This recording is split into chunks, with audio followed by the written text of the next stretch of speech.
Assalamualaikum warahmatullahi wabarakatuh.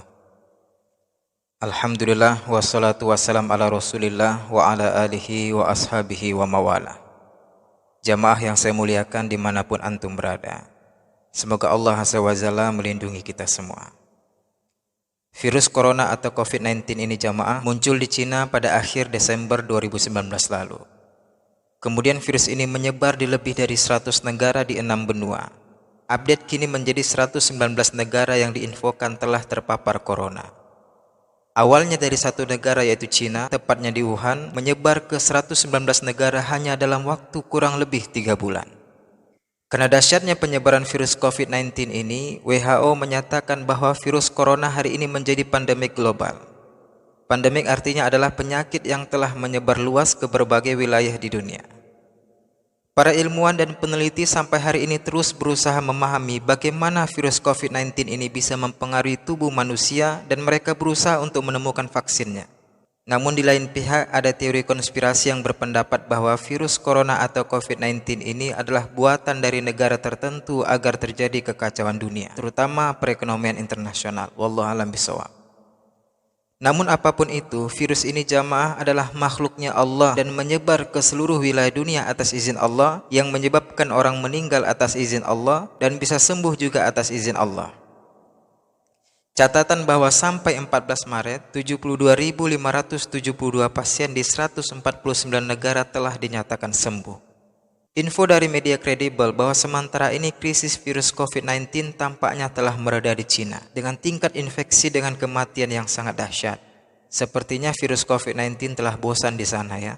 Kemudian negara lainnya yang tampak mengkhawatirkan terjadi di Italia, Iran, Korea Selatan, dan Jepang. Lalu bagaimana virus COVID-19 ini bisa menular ke satu orang ke orang lain? Kita urutkan dulu. Pertama, menurut pendapat para ahli ya, virus ini pada awalnya berasal dari pasar ikan lokal di Wuhan, Tiongkok, bernama Pasar Huanan. Akibat pedagang nakal yang menjual daging hewan liar yang seharusnya tidak layak dikonsumsi oleh manusia. Dirangkum dari berbagai sumber, pasar yang terletak di Wuhan ini menjajakan sekitar 100 jenis hewan dan diantaranya termasuk hewan liar seperti rubah, buaya, anak anjing, serigala, salamander, ular, tikus, kelawar, burung merak, landak, bahkan koala. Hal ini juga semakin didukung setelah salah satu korban virus corona menyatakan kebanyakan orang yang terjangkit virus ini merupakan pedagang daging atau orang yang bekerja di pasar Huanan. Yang jelas, pasar Huanan di Wuhan saat ini sedang ditutup setelah dilabeli sebagai ground zero atau titik pertama penyebaran virus corona. Pemerintah Cina juga telah menutup semua perdagangan daging hewan liar dan penjualan hewan masih hidup di pasar-pasar Wuhan. Kemudian ada yang bertanya, setelah sekian lama pasar ini beroperasi dan masyarakat konsumsi hewan liar seperti ular dan kelawar, mengapa baru sekarang bisa menyebabkan wabah virus corona yang sangat berbahaya, Ustaz? Jawabannya adalah, qadarullah virus COVID ini mengalami mutasi atau perubahan yang sifatnya menjadikan berbahaya dan dapat menyesuaikan diri jamaah. Misal, awalnya tidak dapat bertahan lama di tubuh manusia. Namun semakin lama semakin bisa hinggap di tubuh manusia, semakin kebal dengan sistem imun tubuh manusia, malah kemudian bisa merusak sistem imun dan menyebabkan kematian pada manusia. Jadi sebenarnya virus corona ini telah diidentifikasi sebagai penyebab flu biasa pada tahun 1960. Hingga sampai tahun 2002 virus ini belum dianggap fatal. Namun sejauh ini diperoleh kesimpulan bahwa 2019 nCoV atau virus COVID-19 ini mengalami mutasi pada kelelawar, lalu berlanjut ke ular dan semakin masuk ke tubuh manusia. Karena itu masyarakat disarankan untuk tidak konsumsi satwa liar terutama kelelawar. Tentu hal ini semakin memperkuat anjuran Islam untuk tidak mengkonsumsi kelawar jamaah. Hal ini sesuai pendapat Imam An-Nawawi dalam kitab Al-Majmu' Syarah Muhadzab menyatakan kelelawar haram untuk dimakan. Dalil yang menguatkan haramnya kelelawar adalah keterangan sahabat Abdullah bin Amr radhiyallahu anhuma bahwa beliau mengatakan, janganlah kalian membunuh kata karena suaranya adalah tasbih. Janganlah membunuh kelawar karena ketika Baitul Maqdis dirobohkan dia berkata, ya Allah berikanlah aku kekuasaan untuk mengatur lautan sehingga aku bisa menenggelamkan mereka orang-orang yang merobohkan Baitul Maqdis. Riwayat Al-Baihaqi nomor 19166. Hadis ini mauquf ya jamaah, yaitu penisbatannya pada para sahabat Nabi ridwanullahi alaihim ajmain. Kemudian setelah menyebutkan hadis tersebut, Imam Al-Baihaqi menyatakan dalam sunannya keterangan riwayat nomor 19166, binatang yang dilarang untuk dibunuh haram untuk dimakan. Karena jika hewan itu halal tentunya akan diperintahkan untuk disembelih dan tidak dilarang untuk dibunuh, sebagaimana binatang lainnya yang halal dikonsumsi. Allahu a'lam bishawab. Kemudian setelah ditemukan COVID-19 ini awalnya dari pasar Wuhan, ternyata COVID-19 ini dapat menular dari satu manusia ke manusia yang lain. Pertama, transmisi dari cairan. Cairan dapat membawa virus ini ke orang lain yang berada dalam jarak sekitar 1 meter jemaah. Cairan yang dimaksud biasanya berupa cairan tubuh yang keluar saat berbicara, batuk, dan bersin. Kedua, transmisi dari udara. Virus COVID-19 bisa menyebar dalam jarak jauh melalui udara. Cara ini sama dengan virus flu, SARS, variola, dan norovirus menular dari satu orang ke orang lainnya. Ketiga, transmisi kontak. Virus COVID-19 dapat menular melalui kontak langsung dengan kulit atau selaput lendir, seperti mata, lidah, luka terbuka, dan lain-lain. Maka tangan yang telah terpapar virus corona akan membawa masuk ke tubuh manusia apabila dia langsung menyentuh wajahnya sebelum menggunakan hand sanitizer. Namun sayangnya saat ini hand sanitizer langka di mana-mana ya jamaah. Wallahu alam apa penyebabnya. Semoga pemerintah kita dapat mengambil tindakan tegas terhadap situasi ini. Keempat, kontak langsung dengan pasien. Keluarga, orang yang tinggal serumah, petugas medis, atau bahkan orang yang sempat berada dekat dengan pasien rentan untuk tertular virus COVID-19 ini. Kemudian, masa inkubasi corona paling pendek berlangsung selama 2 hingga 3 hari, sedangkan paling lama bisa mencapai 10 hingga 12 hari. Namun melihat perilaku virus corona pada penyakit lainnya, para ahli mengatakan bahwa masa inkubasi tersebut dapat mencapai waktu 14 hari atau 2 minggu. Masa inkubasi ini maksudnya adalah selang waktu yang diperlukan oleh parasit, dalam hal ini virus COVID-19, untuk berlipat ganda hingga dapat menimbulkan gejala sakit pada inangnya, dalam hal ini adalah manusia.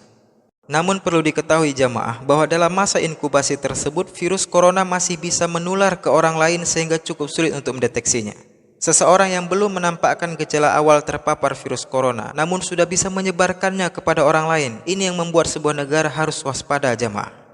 Dan gejala utama dari virus corona adalah demam yang disertai dengan batuk kering, tubuh lemas, sulit bernapas, dan diare. Setelah berlangsung selama 1 minggu, sebagian besar pasien akan mengalami sesak napas. Akibat infeksi virus COVID-19 ini adalah pneumonia atau paru-paru basah, infeksi sekunder pada organ lain, gagal ginjal, bahkan kematian.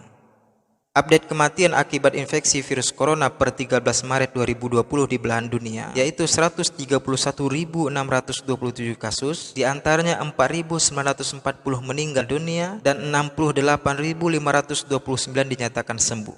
Namun belum ada info valid apakah yang sembuh ini menyisakan penyakit yang saya sebutkan di atas seperti pneumonia atau paru-paru basah, infeksi sekunder pada organ lain, dan gagal ginjal. Ini belum ada informasinya jamaah.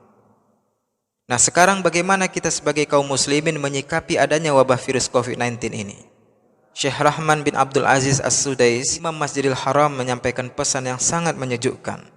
Kemungkinan meninggal karena virus corona hanya 1%, namun kemungkinan meninggal setiap saat adalah 100%. Maka perbarui selalu iman dan rasa takut pada Allah Subhanahu wa Ta'ala. Siapa saja yang percaya pada Allah akan merasa cukup. Intinya adalah muhasabah diri jamaah. Karena untuk itulah mengapa Allah menciptakan hidup dan mati. Orang yang paling jahil adalah orang yang telah tampak maut di hadapan mata, namun masih sombong dengan segala dosa dan dia masih tetap tidak mau bertobat.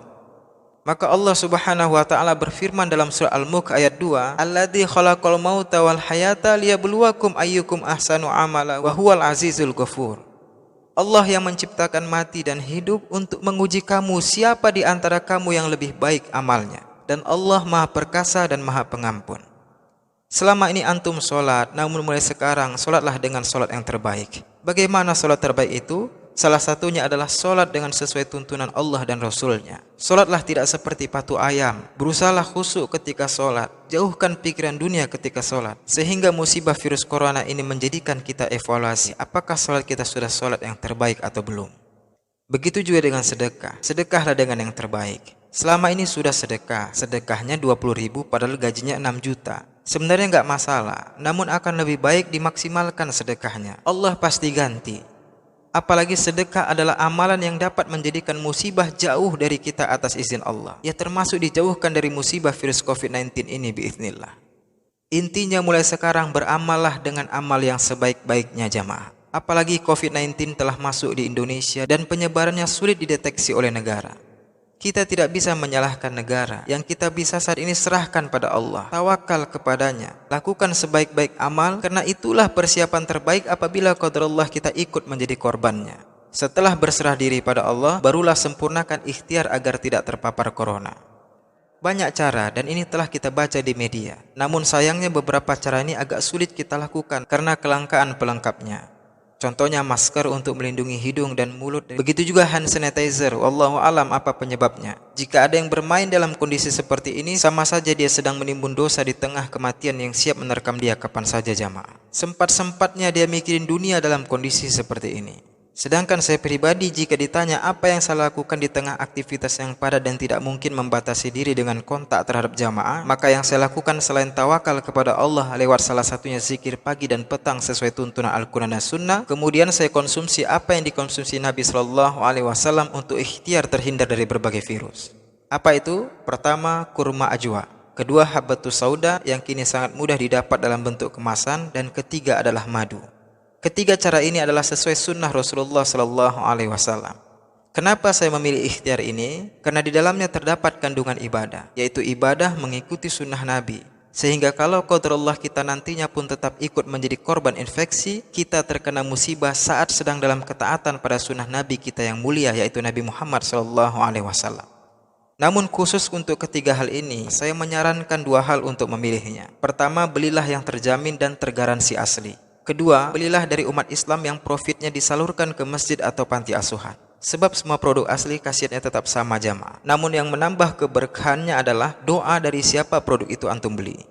Misalnya ya, saya khusus untuk beli madu, saya rutin membelinya dari salah satu panti asuhan di Pamulang yang memberikan garansi 100% uang kembali atas kehasilan madu tersebut. Kemudian anak yatim di sana dengan tersenyum berucap terima kasih dan mendoakan saya ketika datang membeli madu. Insya Allah itu sudah cukup menjadikan berkah madu yang saya konsumsi. Dan akhirnya hanya pada Allah kita berserah diri dan memohon pertolongan. Karena ternyata ikhtiar pola hidup sehat saja tidak cukup jamaah. Kita doakan bersama semoga musibah ini dapat segera pulih dan dapat segera berlalu sehingga kita bisa berkegiatan seperti biasanya. Kebenaran hanya milik Allah Subhanahu wa taala dan kesalahan adalah milik saya. Wallahu a'lam bishawab. Billahi fisabil haq fastabiqul khairan. Wassalamualaikum warahmatullahi wabarakatuh. Allah